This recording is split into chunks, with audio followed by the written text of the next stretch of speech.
Hey, dear listeners, 90 Day Fiancé. My name is Dr. Kirk Honda. I'm a therapist and a professor. As I always say, this is completely speculative. Everything I say is completely speculative, total speculation, because I don't know what is really happening in reality. These are cast members showing a particular side of themselves to the cameras. The editors are editing it, so who knows? Total speculation. Keep that in mind. Let's watch. Last night's very make me I'm comfortable in the gym. Yeah, me too. Huh? Yeah, me too. I was very uncomfortable. So this is something that Ariela often does. I think sometimes it might be justified, but whenever he tries to bring up his feelings and have a conversation, she does something along these lines where she will say in a sarcastic way, well, yeah, duh. I mean, meaning essentially, I did nothing wrong. You did everything wrong. So it's time for you to admit you did everything wrong and I did nothing wrong. It's not a good approach. Even if you really believe it to be true, it's not really conducive to conflict resolution or to goodwill between people. So let's see if she can listen. Even if she believes that he's ridiculous, which I think clearly she does, that doesn't mean you have to treat people like that. You can listen and say, okay, well, I didn't know that. I'm sorry that happened or something. But she has a ton to apologize for. I mean, he has a lot to apologize. It's hard to know percentage-wise who's more to blame, but they both contributed. He knew that she would be upset if she knew that he was sparring with a woman. I'm sure he knew that, and he avoided, as usual, by not bringing it up to her. And then when she arrives, she sees it, it triggers her.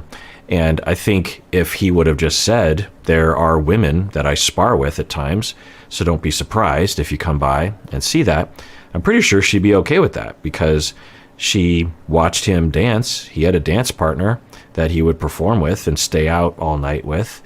And she would even go to his performances and didn't get jealous at all. So I suspect she'd be okay with that. But to be suddenly triggered by that and then to have the notion of well, what else is he not telling me? For her in particular can be very triggering, particularly given their relationship history together as a couple. So he should have said something. He should not have avoided it. And by avoiding, he kicked the can down the road and created a mountain out of a molehill, to mix metaphors there. She was wrong, in my view, and should acknowledge it, that she should not have at least gone after the woman. It's not her fault that he didn't tell her. So he should apologize. She should apologize to that woman. Ariela should also apologize in part by getting super hostile and angry. I mean, she could have just been like, okay, well, I didn't expect to see that, and tell him in a kind way, hey, when I saw that, this is my reaction. So, and then I think Ariela started to threaten violence against the MMA fighter, which wasn't a good idea, I'm guessing. But anyway, so let's see how they work this out. I don't have a lot of confidence in them being able to speak to each other in a constructive way. I think they are capable of it. So let's see how they do. It really pissed me off when I saw this girl and Vinny rolling looking back, maybe I could have handled the situation better, but I just reacted, I didn't think about it in the moment, but it's just something no one ever wants to see. Okay.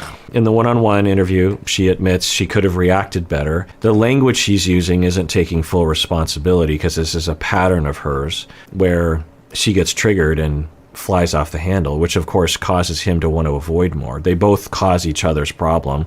She doesn't want him to avoid, and he avoids because of the way she reacts. They're both wrong to perpetuate that, and either could change their behavior and change the other person's behavior. If he avoided less, she would explode less often. If she exploded less often, he would avoid less.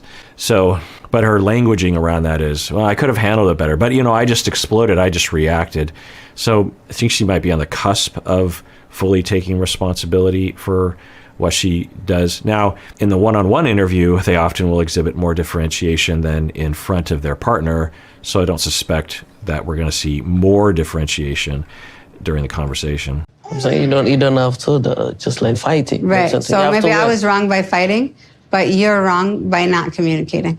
What I say? Okay, so again, in the direction, okay, maybe I was wrong by fighting, but you were wrong by not communicating. Okay, as long as you slow down and say, I was definitely wrong, I agree with you. Because the way she phrases it, it could come across like, well, yeah, I did that, but you did this thing. It's not the way she was wording it, but it could come across that way. And now he should agree. He should say, okay, I agree. I should not have avoided telling you. And you were wrong for fighting. So we agree about that. So he says, what doesn't what I tell you? Specifically didn't tell me that you had a new rolling partner and that she's a girl. Listen, nothing reason for was Melissa. Yeah, so this isn't going to go well. And it's frustrating. I have had clients like him. I have had friends like him. And it's frustrating it's like speaking to a brick wall. You're just like, oh, I get it, but you're not listening to me. What I said was, you should have told me. I realize there's nothing wrong with it, but you should have told me. You know that would have been sensitive to me, and I know that you avoided telling me because you were avoiding conflict, which is just kicking the can down the road and creating a mountain out of a molehill, to mix metaphors. So you did that. I don't know what you're talking about. I didn't do that. It's like, everyone knows, Benny, you avoided telling her because you were afraid of her reaction. Now, she is responsible for making him at least partially afraid of her reaction, but he's responsible as a grown man to at least recognize it. He could say, yeah, sometimes I avoid conflict and I kick the can down the road. I shouldn't have done that, but I know why I did it, because you always explode, but I shouldn't have done it. Instead, it's all this smoke and mirror stuff, and it can be very frustrating, particularly if you're preoccupied, to interact with someone like him, because it just feels like you're getting nothing. And people will call this gaslighting. It's not gaslighting, but it has that feeling to it. It's gaslighting-esque. For jealous, like. Oh, I know that. It's not really about her at all. Like, this is just you not being 100% honest about things. Like, you don't want to talk about things. You don't want to be honest about them. Even if I tell you, I know you'll be just you mad. It's like. Okay, good. He's not avoiding entirely in this moment. That's great. He could say, I don't know what you're talking about. I'm going to play video games, or I'm going to play with the kids. So he's saying, well, even if I tell you in advance, you're going to get mad. That's not true. That's not true, Benny. You create the mad by kicking the can down the road. She might get a little mad, but she's not going to get as mad as she got. So, and if she gets mad, then that's on her. The fact that she's mad now is logical, because you didn't tell her and she saw it in front of her face, and she's now wondering, what else have you been withholding from me? And this is the 1,000th time you've done this, which is extremely annoying. And she doesn't want you to do that, which is rational. And so what he's saying is, you'd get mad at it. Okay, fine. And if I were there, I'd be like, okay, Benny, let's say you're right, which we don't know. Let's say that you told her in advance and she gets super mad. That's on her. If you do everything right and she does it wrong, you're in the clear. And she now has to address what she did, because there's no reason to freak out in that situation, or there isn't likely a reason to freak out. But by kicking the can down the road, you are responsible now. Now, you never gave her a chance to, rise to the occasion or not. And the fact that she got mad now makes sense, because you kicked it anyway. So, but anyway, he's heading in the direction. He's not completely avoiding. Now, hopefully she can say, at best, which I doubt she'll say, is, you're right that I would have got a little mad, or I might have gotten, or there's reason to believe I would have gotten mad. And that's my fault, because I often do react. But I think I wouldn't have got as mad, or really mad at all, if you would have told me originally. And I want you to know that, because I want you to not feel afraid to tell me things up front. I feel like that's partially my fault, but I also feel like it's partially your fault, because you avoid things sometimes. So let's see what she says. Like, you're mad at that. You can't not tell me things because you think I'm going to be mad. There's the same issue we had before when I left for the US with communication. Okay, I mean, she's not wrong, but she's not helping. I mean, she's essentially saying, either knowingly or unknowingly, look, I'm going to get mad and you just have to deal with it. Instead of saying, just because I'm going to get mad doesn't mean you don't tell me, and I shouldn't get mad about things that don't deserve mad feelings, or at least don't deserve hostility from me. So without saying that, he's like, well, I have no incentive to be more disclosing to you, because you're basically saying you have complete permission to be hostile with me no matter what happens, even though it's not justified. So I'll just kick the can down the road because I'd rather have you be mad later than now, or something. Number unavailable because his phone is off. You haven't called. You turned the phone off. Because every time you're asking me about some situation that you find out, why you go there, why you do that. Yeah. And I don't know, but my take on their conflict last season, or however long ago this was, that she seemed more responsible for the dynamic. He was, for sure. But I think she was more triggered by the fact that they weren't in the same town, and thus her, I think, preoccupied attachment, I don't know if she has that, was way more often getting triggered. He's responsible for avoiding her phone calls, not returning the texts, claiming that his phone was off when it wasn't, which is just a classic. I talk about this every time. I think that I have treated so many couples with this problem, and the avoidant person is always the same. My phone was off, the battery ran out, I didn't look at my phone, these kinds of things. And when cell phones first came out, you could get away with that kind of excuse. In today's world, with most people, not everyone, it's impossible not to, at least once every couple hours, just look at your home screen, or at the very least just think, I wonder if anyone's trying to contact me. And it's also like, if your phone loses power once and turns off, okay, then bring a charger with you. In fact, I've just seen this so often that the couples like this, the Arielas of the world, will end up buying him a battery to not have his phone lose juice, so that his phone won't go off. But the fact is his phone didn't lose power because of an accident. His phone lost power because he was either passive aggressively trying to push back on the invasion of privacy, or trying to express hostility about being yelled at frequently, or neglected to power one's phone because it just makes it easier to take a vacation from your invasive partner. But anyway, so they were triggering each other and both responsible in the beginning, but then eventually she started really laying into him and yelling at him and being, I think, verbally abusive, accusing him of cheating, which I don't think happened, and I don't even think she thinks it happened now. She was 110% sure he had cheated in a variety of ways during these times when they were separated. And remember, she left him because she didn't want to have the child have surgery in his area, in his community, which is fine. But, he was like, please don't leave. There are good doctors here. Can we please just work this out? So he didn't leave and then decide to, be a floozy around the town.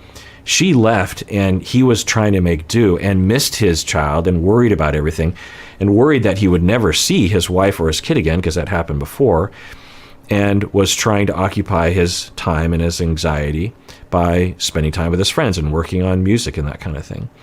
And that seems to be what really happened. But yeah, she started really laying into him, and the way we saw, at least, who knows what really happens behind the scenes, but when the two of them were recalling these months where this was happening, her narrative was, it was all his fault. I didn't fight with you. Everything fighting. You don't communicate. You don't want to communicate. You don't want to change. You don't want to learn to communicate. Like, it's really frustrating. Absolutely. That's true. And she's part of the problem. the problem was created well before. I suspect for Biniyam, when he was young, his role in the family, because he's, I think, the youngest out of like 7 or more kids, his role in the family was to be the cute, silent one. It seems clear because his older siblings are a lot more involved communication-wise than he is, especially when he's around them. So I think he was already in a slightly avoidant, silent role in the family, cute one, the performer maybe. And then the parents die when he's 7, and that's a massive abandonment. It of course isn't a real abandonment logically, but to the child it feels that way. Or at least the universe abandoned him or something, and you will have to cope with that somehow, the loss, the trauma. And who knows even how they died. I don't think we know how they died. A likely scenario is that it was a car accident or something along, an accident of some, for both of them to die very, quickly together in the same time span. Anyway, but who knows? So he has to deal with that somehow. And a lot of kids, the way that they deal with it is to turn away and just be like, I give up on attachments and I don't want to have any conflict. And I hadn't thought about this, the more we see of particularly Wish, his sister, and maybe others, he probably had conflicts with his siblings. And since he was the small one, he might have had some pretty traumatized siblings who were also acting out. And he learned at a young age, it's just best to smile and not confront and not to speak your mind and to quietly judge, but not actively judge. That's the best way to survive, which is kind of how he treats Ariela. But Ariela absolutely, if I'm reading it right, participates in this dynamic. And if she were to recognize her anger and her anxiety attachment-wise and her reactivity and speak from that place, I think it could help him to feel more comfortable because in order for them to talk about this, he has to feel comfortable talking about things with her. And when she comes at him, especially with this attitude, but then as he avoids more, it triggers her more, and they're just off to the races, which, I just really hope they go to a therapist to help them. This is very easy to help people with. I've helped couples with this in 15 minutes. It's a very simple process. We have to get specific with how they deal with it, and it's not hard to change. You just have to tell the truth all the time. I'm telling you just like what I have to tell you, like You something. have to be honest. I'm honest, like No, I'm you're honest. not. Like so if you You ask have me to be any honest. question, I will answer for you. That's what I'm You telling. have to work on. So now she's in her condescending mother mode, which is not fair and it's going to hurt his feelings. And he's not telling the truth. I don't think he understands what she means by truth, because he's not technically lying, but he is lying by omission. And he's retreating more because of the way she's treating him. So this is uncomfortable to watch. On your honesty. And then every time, that's what happens. We've seen this at least half a dozen times, if not more. The exact same dynamic, the exact same sequence. And then he does that. And when he does that, I think he is communicating, okay, fine, I won't say anything anymore. I think Ariela might receive it as a concession from him, a surrendering from him, or I agree, I think is what she thinks he's saying, or you caught me or something. But I think what he's communicating is, you're impossible, so there's no point in talking to you, and so let's just end this here and move on.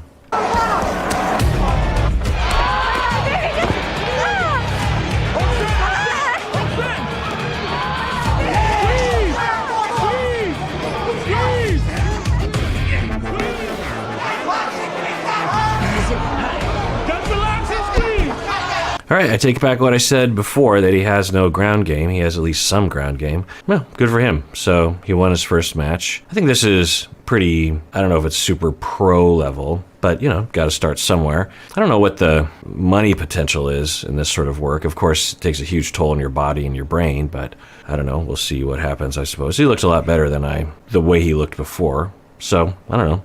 I'm not an expert, but maybe he has a career in this.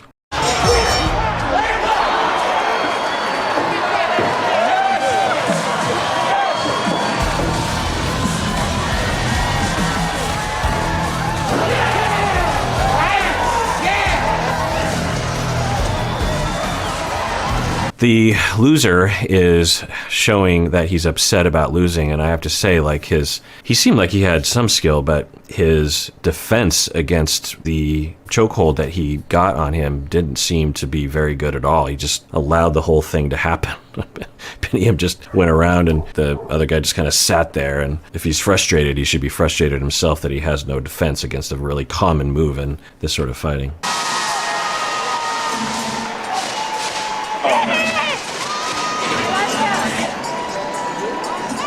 Guys, give it up for your winner, Biniyam.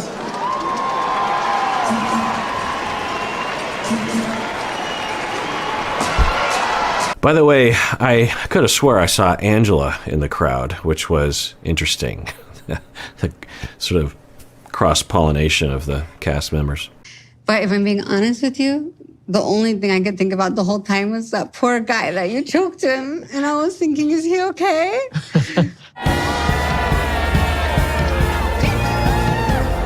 In that moment, I realized, like, oh, I really don't like violence.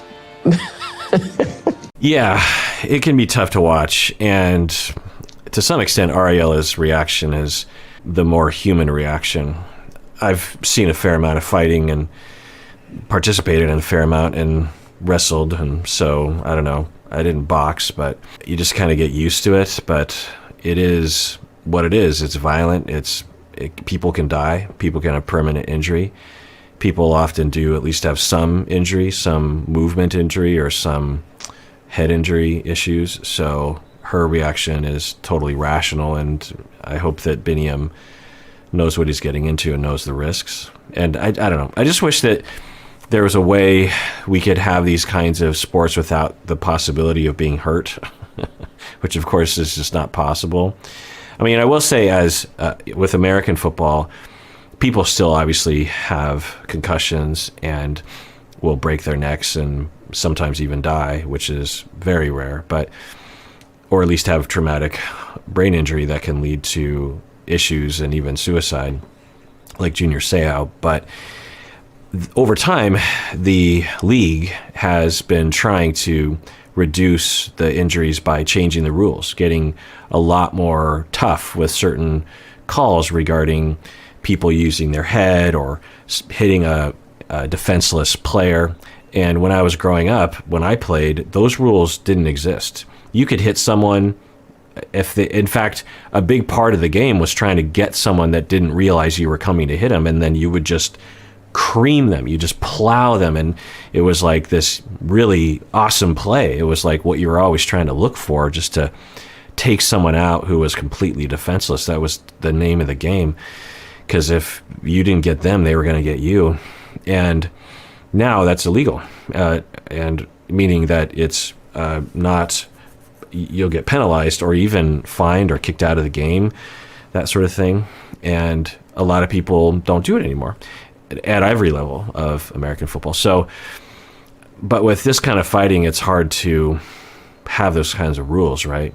I'm sure that there have been some things that they've tried to implement and maybe have implemented, but it's like, maybe we should just watch like a CGI character do this where they can't be hurt by it or something. I don't know. Are you coming for my next fight? I was thinking to myself, I really hope he doesn't make me come to the next one. All right, well, I want to thank everyone for liking this video or any of the videos I make. I do look at that sort of thing, and it does help to keep me feeling like I'm on the right track, or if I'm not on the right track, to be honest. Also, you can join the conversation below or on Discord or the subreddit. There's a new Instagram fan account called Deserving Listeners that you can start to follow if you want, at Deserving Listeners. And there are some fun posts there. So I think I missed something, the Facebook fan page. Did I mention that? And everyone out there, please take care of yourself and be charitable to each other when you're commenting below and other places.